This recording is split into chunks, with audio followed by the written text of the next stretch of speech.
Ndabahaye mwiriwe n'ikaze muri aya makuru ategekanya ikirere cyo kuri wa gatatu igenekerezo rya kabiri gitugutu mwaka wa 2024.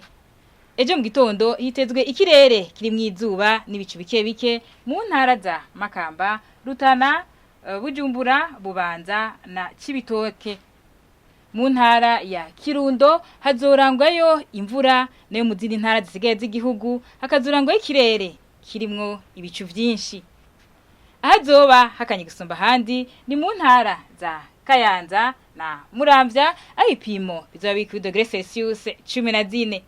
Ku muhingamo naho hitezwe imvura mu ntara zose zigize igihugu cacu. Mu ntara za Makamba, Bujumbura, Muramvya, Karusi, Bubanza, Kayanza na Ngozi hazocamwo ibihe vy'izuba, nayo mu ntara ya Cibitoke imvura izoba irimwe imituragaro hacemwo n'ibihe vy'izuba.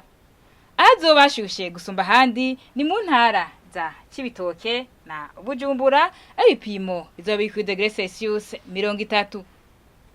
Ejo mu gitondo hitezwe kwizuba rizoseruka igihe cy'isaha 11 zirenga iminota 48 rirenge igihe cy'isaha 11 n'iminota 56 z'umugoroba.